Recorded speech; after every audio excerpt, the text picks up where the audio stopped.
inspire men to the role that they play. We've been gifted with an amazing role to play in our families and in society. And I think we've kind of diminished that, or we've reduced its significance. And I want to get it back.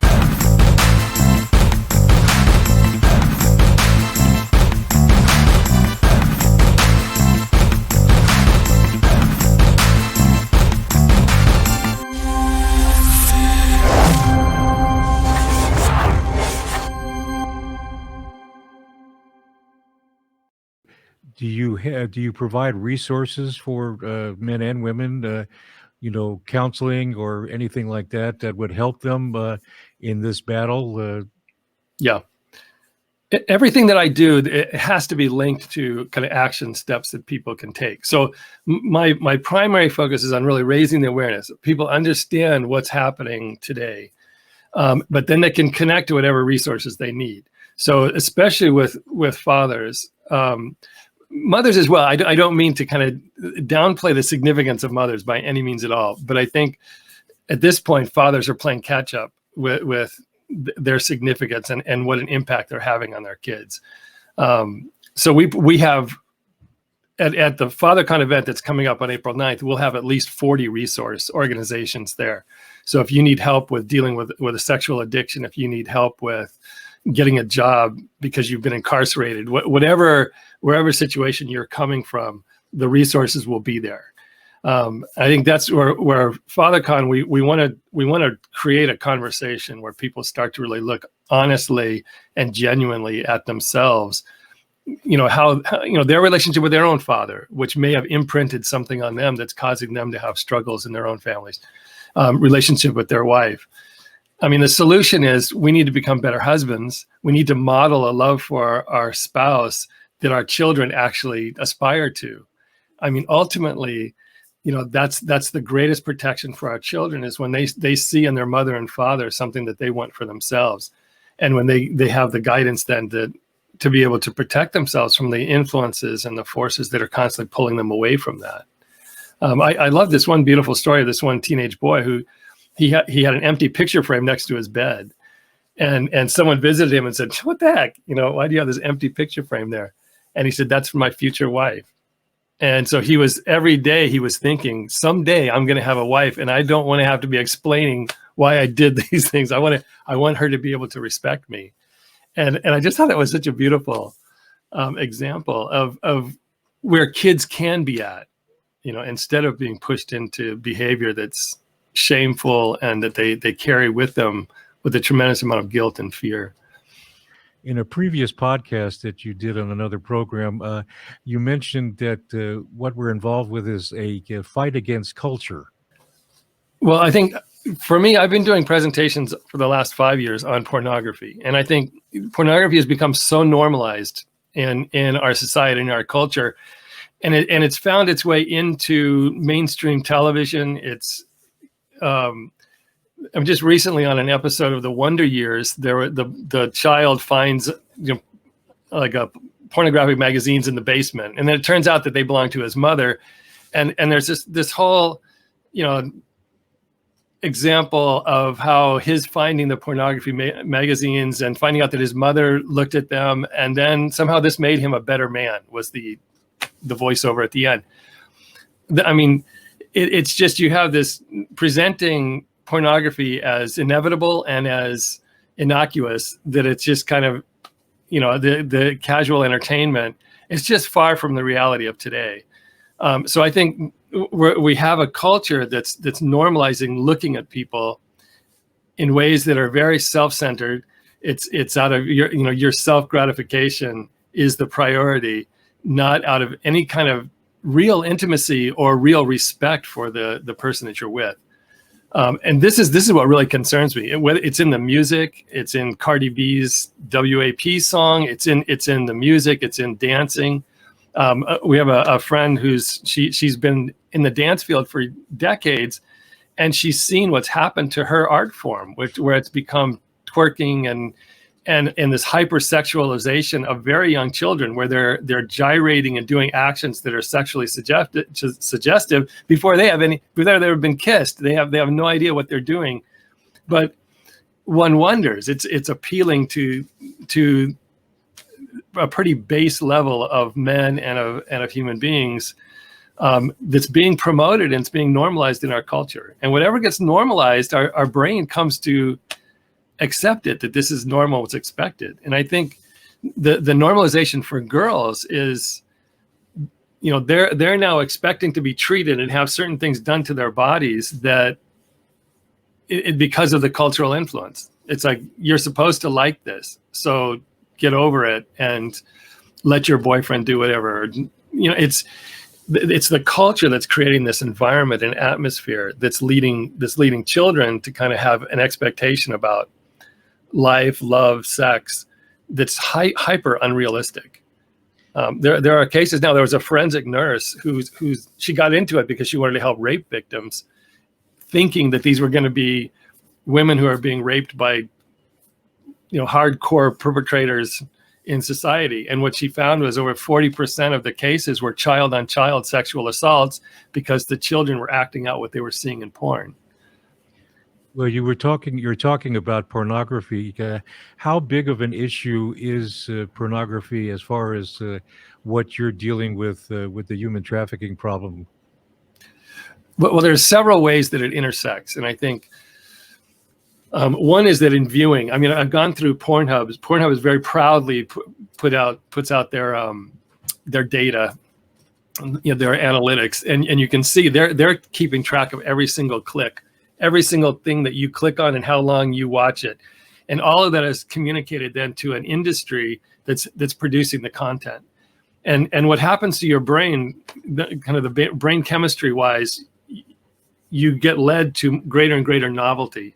And what's been found within pornography is that you have people that are, they'll click on two transgender men, like an image or a video of that, and they'll immediately click it off. A year later, they're looking for it. So our appetite, what we desire, is being changed by the industry, by the material that's being presented to us 24/7. And so you start to change in what your appetite is, because your brain is seeking greater and greater novelty to get greater and greater hits of dopamine. So you're being led to look at material that's increasingly violent towards women. It's increasingly brutal and abusive.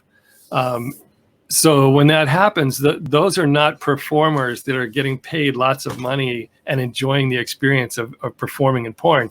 In many cases, those are human trafficking victims that are being told they have to perform in these scenes where they're with 5 men, or whatever is being required of them, because they can't say no.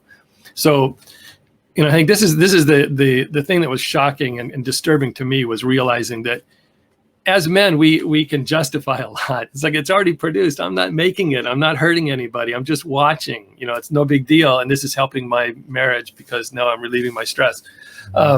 So there's a lot of justification involved. But if you realize that every time you click, whatever you're watching, you're sending messages to an industry that then requires more bodies, more people to be used and exploited to produce that content. So it also creates a desire and an appetite and a curiosity that spills out of masturbation. It spills over into wanting to experience something. And this is where you have, I don't know how many survivors have told me that men will pick them up and say, I want to do this to you, and show them their phone and show them porn. So this is what I want to do to you. Mm-hmm. And so it's influencing the behavior of the people who are now willing to take a risk and buy a human being. It encourages them, because if you're watching porn 2-3 hours a day, you start to have a very normalized view of this kind of sex. It's 100% self-gratifying. There is no interest or concern for that other human being at all. And so eventually your girlfriend, your wife they're not going to go where you want to go, because porn is leading you in a certain direction and a certain desire. So then that creates the demand for more human trafficking victims. We need more girls on the streets. We need more people that you can order on the internet, have delivered to your hotel room. but a lot of that is because of the push of pornography. And I think boys, we had cases here in LA of an autistic, a 12-year-old autistic girl being sold for sex and having men line up to pay for her. And those are our sons. I mean, those are the young men coming from our homes that somehow feel it's okay for them to pay for sex with an autistic child. And that's just something that we have to deal with quickly, because it's escalating, not being curbed. When you speak at a conference or elsewhere at a church, is this what you're trying to communicate to people? Yeah, absolutely. And so to me, it's kind of, I've been through my own struggles. And so seeing the things that I've struggled with is what's really empowered me to now want to really raise this issue for fathers. Because I think in working with human trafficking, it's really easy to empathize with the victim, the child victim, and especially when girls are being victimized. That's just kind of a no-brainer, and it's absolutely kind of an almost automatic response for any caring person. That you see someone, a child is being victimized. But I think what started to become a reality for me was that we're overlooking the victimization of men. That men are being driven to this point. You normalize an environment. You tell them that everyone's doing it, and that this is perfectly fine thing to do, and that the girl is perfectly happy having you pay her $100 and do whatever you want to her body. But we have men that are under this constant pressure and normalization of a way of thinking and behavior that's self-destructive. And so we have all of these men that are engaging in behavior that they can't be proud of. It ruins their own sense of integrity, their sense of their sense of being a good man, of being a good father, of being a good person. And I think that's what I wanted to address, especially through FatherCon. I want men to really come away from FatherCon feeling like, man, I got to be a better husband. I'm going to be the best husband I can be for the sake of my kids and my community, because we're affecting much more than just what happens inside of our home by how we live, and that we can deal with issues. Recently, I've been working with a family where the father had been sexually abused by his mother as a child, and he left home. He never dealt with it. He went on and got married, has a wonderful wife, had 2 children, had a 14-year-old daughter and I think his 11-year-old son. And the father, when the son reached the age that he was at when he was being abused by his mother, he became triggered. All of that came back. Everything that he thought he had suppressed and had buried inside of his heart was brought back up again. And what he ended up doing was looking at pornography of boys being abused. That led to his computer being hacked into, somebody seeing what he was looking at, and then threatening to expose him to his family, his workplace, the world, what a disgusting, despicable human being he was. So he ended up confessing to his wife, telling her everything, and then going into the garage and killing himself. And so now we have a 14-year-old girl who really loved her dad, who was feeling loved by this man who's now checked out. And the sad thing was, no one told her that he committed suicide. So they kept saying that he had a heart attack, that he died, but she knew he had committed suicide. So everyone was lying to her. So this daughter then starts stealing alcohol, sneaking out at night, doing very self-destructive things, just flirting with disaster in her own life because of her anger. And that's just like one case. And I think that there are so many cases where fathers are checking out because they don't feel good enough or worthy enough. And I want to communicate that so desperately, that checking out's not the answer, that your children need you until the day they die. I mean, they need to know that they had a father who loved them and was present in their life and valued them. And that never goes away. They can be filled with anger and rage and not want to talk to you, but there's this, like Father Boyle of Homeboy Industries, he says every homeboy I've met had a father-shaped hole in his heart. And I feel that's just so true. And we have to communicate that and get that through to men urgently, because men are carrying stuff inside that they have to deal with because it's going to come out, one way or another. My feeling is as far as human trafficking goes, human trafficking is not going to end until men are involved, until men are not involved as customers, but men are involved in the fight against it, and take this on as something that we have a significant role to play in ending the exploitation of other human beings. So I'm hoping to really bring an invigoration to that this is a fight that men should be in, that this is something that we should be taking on, and that's going to hit on several things, whether it's pornography, what's happening within your home, becoming a father figure and a mentor to kids who don't have one. We need foster parents desperately. We have, in this country, we have almost 500,000 children in the foster care system. Most of them are there because of neglect.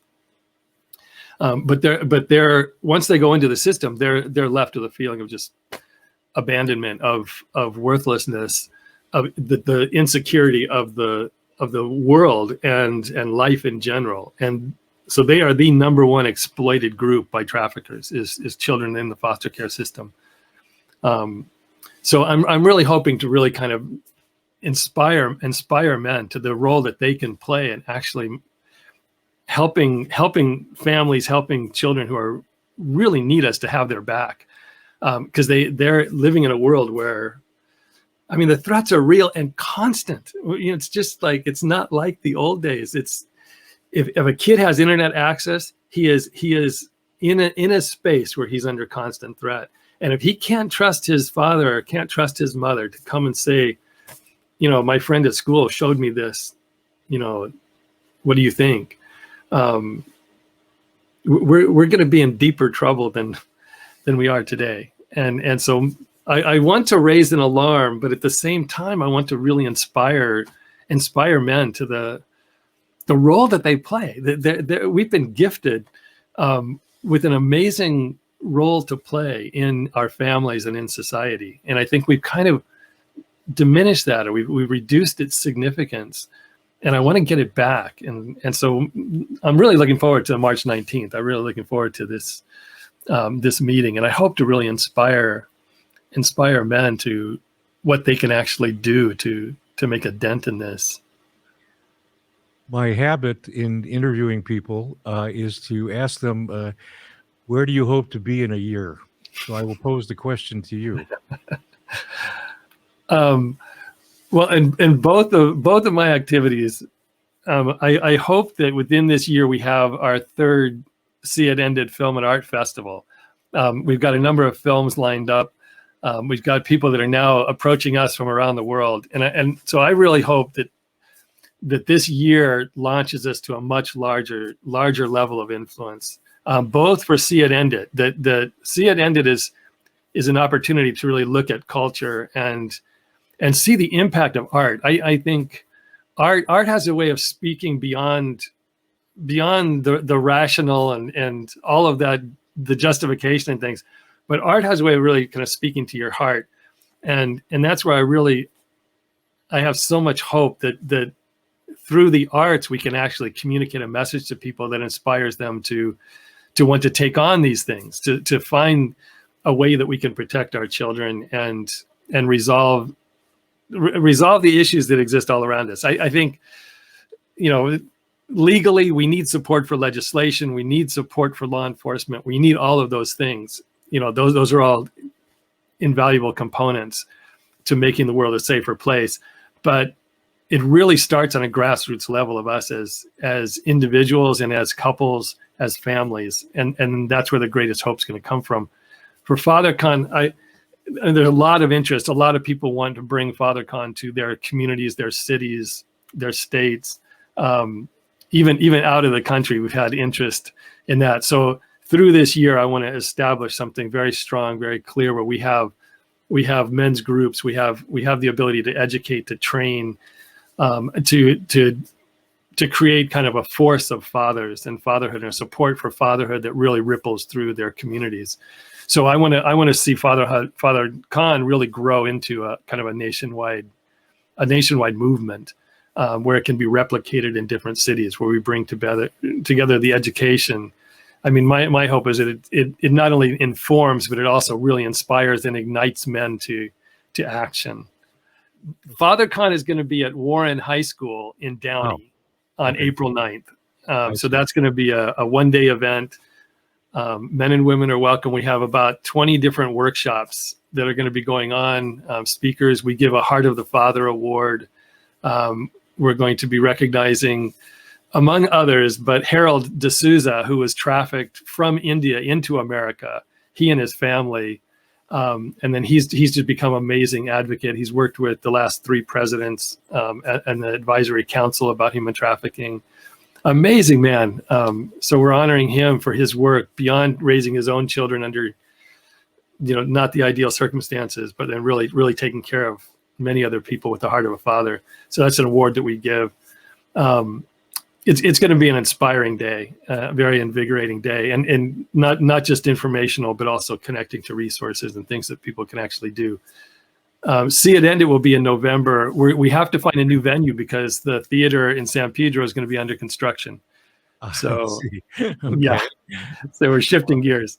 Okay, so the conference that you're going to be speaking at on March 19th is going to be at the Gospel Chapel in Atascadero. And if somebody wanted to get in touch with you, how would they go about doing that? My email address is patrick@father-con.org. So Okay. it's the -bar org con.org. And I welcome anyone to get in touch with me. Okay. We're just scratching the surface here. But this is a really important conversation, and I'm so grateful to you, Mark, for allowing me to share. Well, thank you very much for being with us today, Patrick. It was a pleasure speaking with you, and hopefully when you come up for the conference, we'll get a chance to meet as well. And again, for those of you locally who are watching this video, the March 19th conference that Patrick will be speaking at for FatherCon will be on, as I say, the 19th. It'll be from 10 a.m. until 12 noon. And it is free to the public. So you're welcome to come, both men and women, of course. And we hope that you'll be able to come and listen to Patrick speak as he has this morning. So thank you again, Patrick, for being with us. And if you like this video, please like and subscribe. And be sure to hit the bell for future notifications. And once again, this is Mark Sobowitz with the Clarion Voice from the Hub Studios.